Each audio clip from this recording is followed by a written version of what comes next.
एक राजा था, वो अपने उसमें बैठा हुआ था. He was sitting in his council, and then a person came. जादूगर आया, and he said, okay, fine, who is he? You know, so then he said, हाँ. So, the magician came, and he said, okay, fine, what can this magician do? Hmm? A magician wants an audience. Let him come forward. The magician came up with a flourish. The king asked, what can you do? Let it be something new. And the magician said, I want to perform a feat which none could have thought of. Lavan smiled cynically and said, I've seen a mango tree develop fully under a towel. I don't want to see it again. मैंने एक mango tree को तौली के अंदर बढ़ते देखा, मुझे फिर से नहीं देखना. This will be different, my lord. I don't want to see a rope crawl up into mid-air with someone climbing it. रोप जो होती है ना कि rope crawl upwards, कोई climb कर रहा है. ये राजा ने कहा. हाँ, that's a tiresome banal trick. I won't inflict it on your majesty. I've often witnessed the dead skins of cobra and mongoose coming to life in fighting. Dead skin है coming to life of लड़ रहा है. I performed that when I was a boy of 8. I could not inflict such a worn-out entertainment on this august family. Hindi बता दो. मतलब ये कि राजा ने कहा यार बेनल ट्रिक्स मत देना कि कोबरा और उसकी स्किन जो है वो आकर के एक दूसरे से लड़ रहे हैं, या रोप ट्रिक के भाई रोप में आदमी चढ़ रहा है, या फिर दिस थिंग. तो वो सब पुराने वो मत करना. Would you do something new? I cannot tolerate the sight of any woman being sawn in half or anyone rising from the floor and floating to the roof. कि भैया कोई आया फ्लोर से उठा फिर रूफ तक चला गया, या कोई औरत हाफ में कट गया. I'm sick and tired of all that show. Your Majesty may order my head to be cut off if I do no more than that. Why, have you so little use of your head that you forfeit it so cheaply? Your Majesty, I know I can perform something different. If you succeed, you may ask for a highest reward. Now proceed, bring out your bag.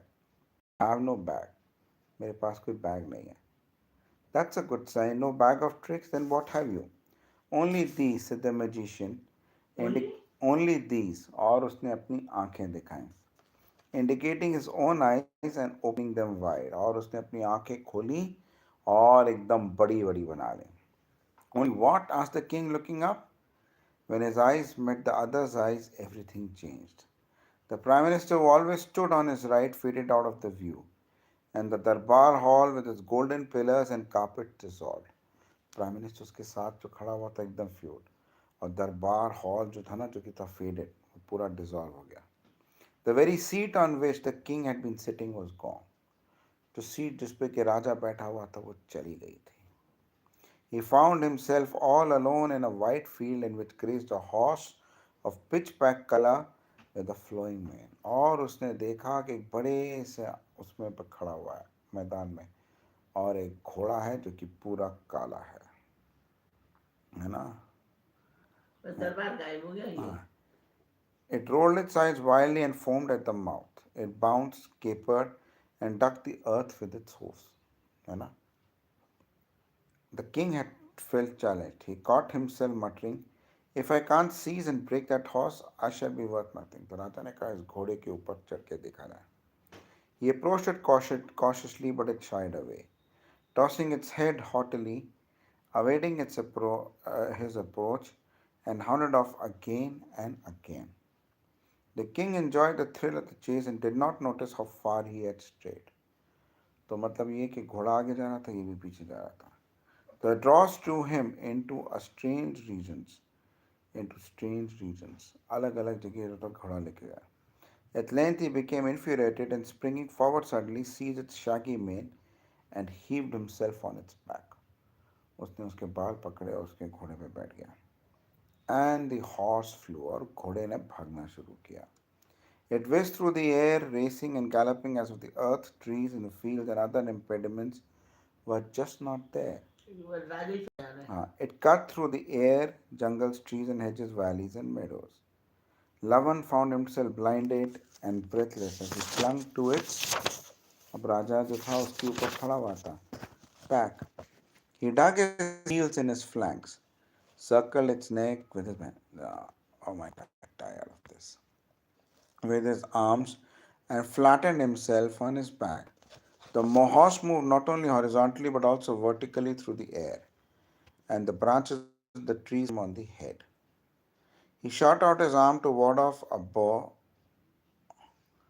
that threatened to scratch his face and suddenly found himself dangling in midair, clutching in it for dear life. What terrible things have come upon me, Lavan thought. Where am I? There was nothing but green abyss under his feet, and if he dropped down, he could not say where he would be landing. He heaved himself into the cross arms of the tree and sat there. He knew not how long. तो एक tree के ऊपर बैठा cross arms में और पता नहीं कितने थे. He looked and saw above a family of monkeys.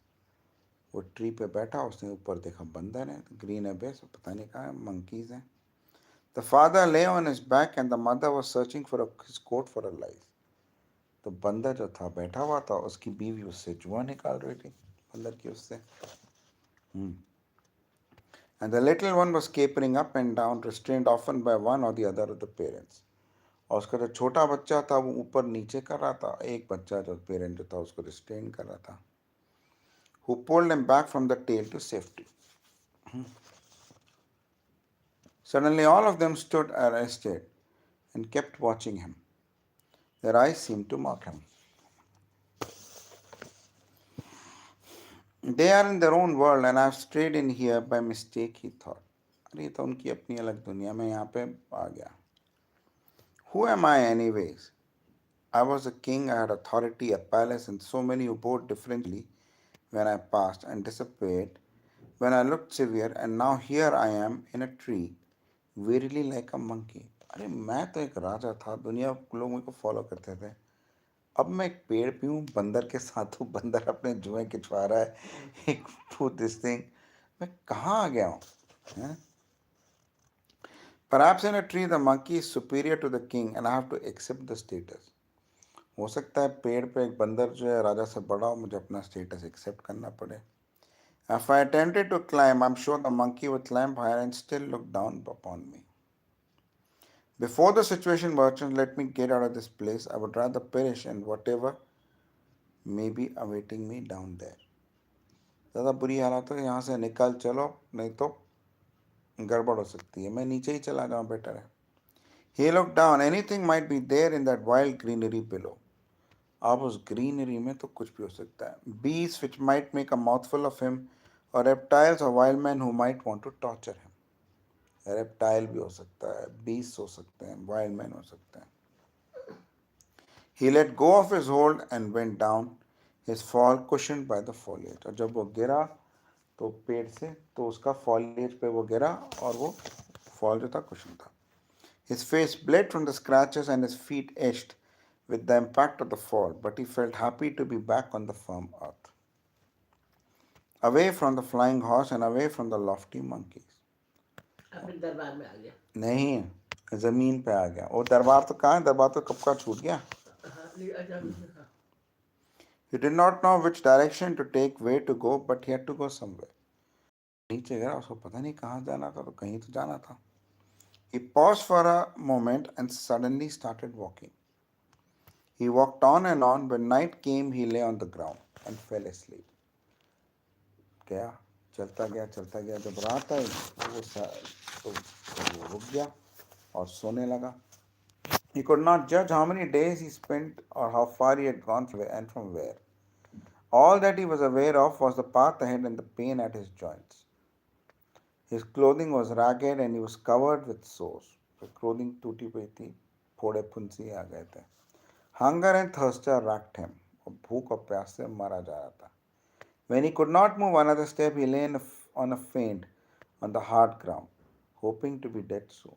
अब वो चलता गया और फिर वो एक ज़मीन पे आके गिरा. उसने सोचा अब तो मैं मर गया. Right. But predicaments do not end so simply. He did not know how long he had lain unconscious, but when he opened his eyes, he saw a young woman standing by and staring at him with curiosity.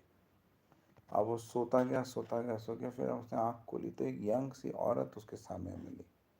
She had covered her body with a rag and carried a little basket in her hand. He asked, "Who are you?"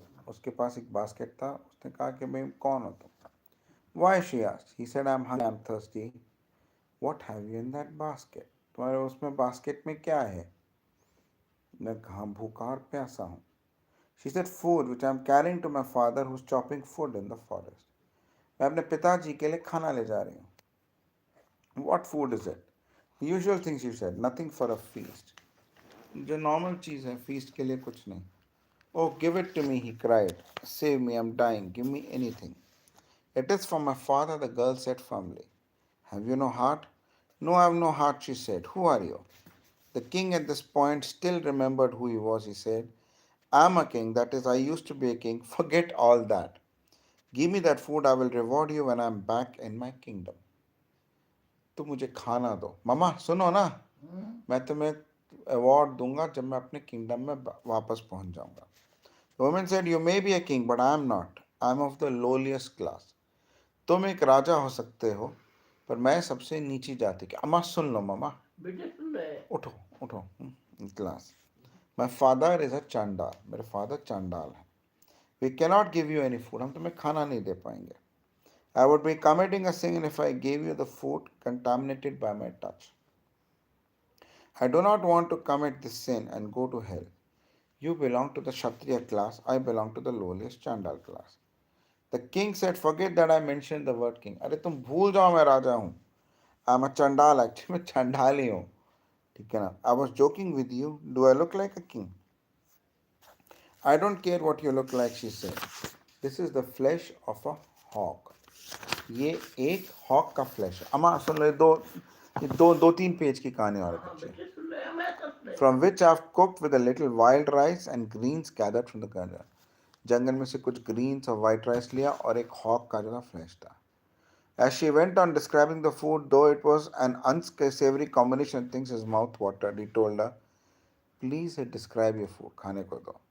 She described how they hunted the wild boar whose fish she had cooked, how a number of persons from other hamlet went after the beast, speared it to death, and brought home the remains and shared it amongst themselves, how she cooked it with wild grains and found in the fields, how she how she larded it, how she dried the flesh in the sun and preserved it in a pot buried underground. अम्मा कल पढ़े फिर तुम सो रही हो.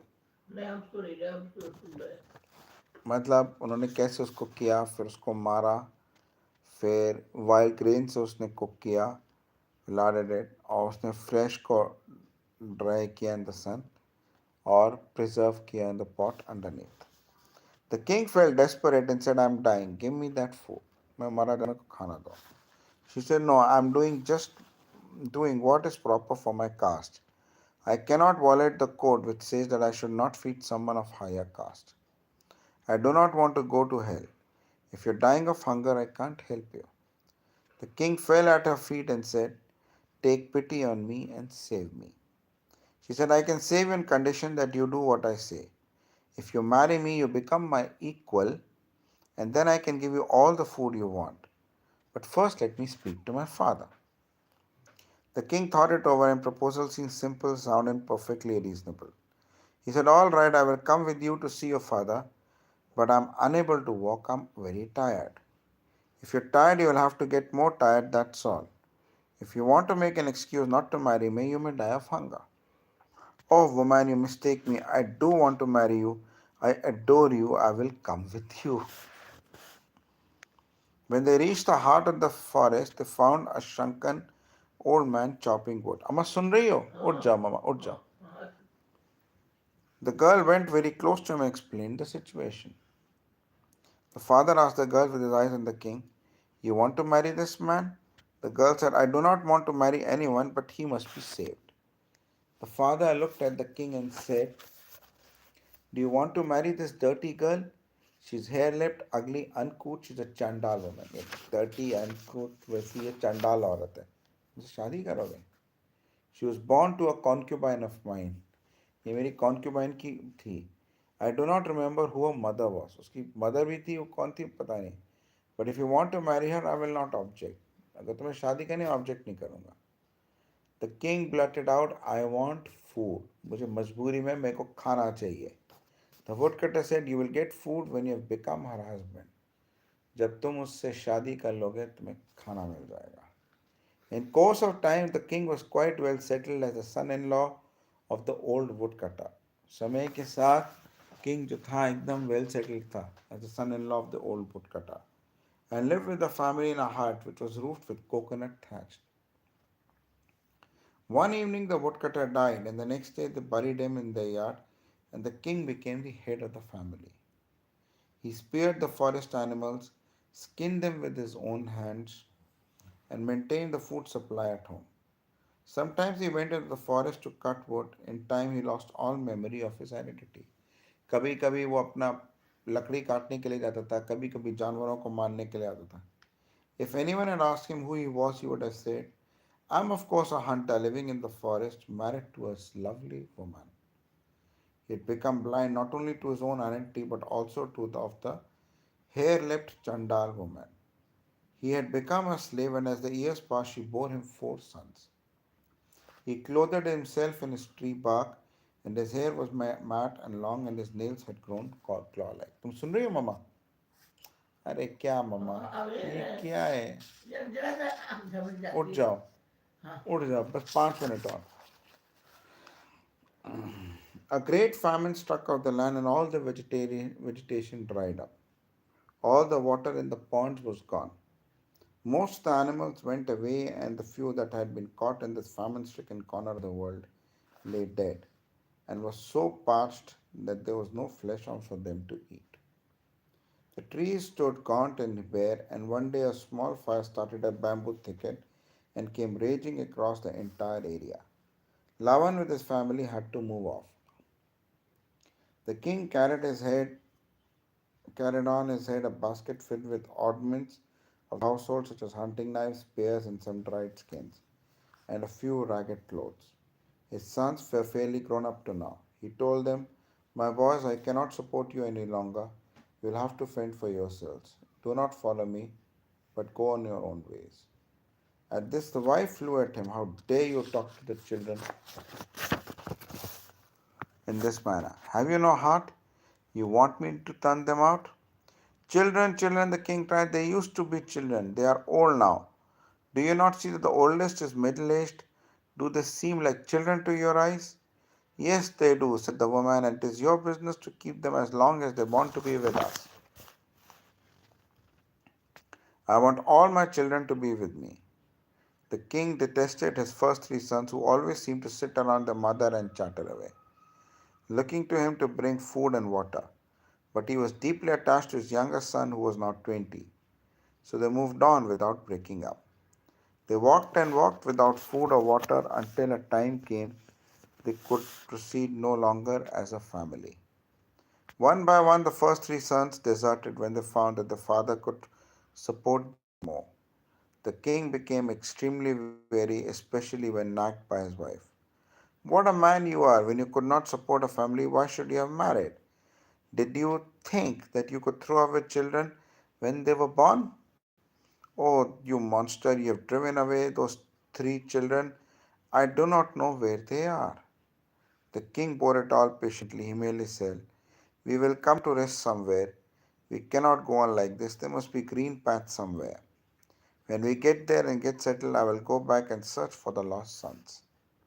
They went on and on until one day the king felt too tired to take another step.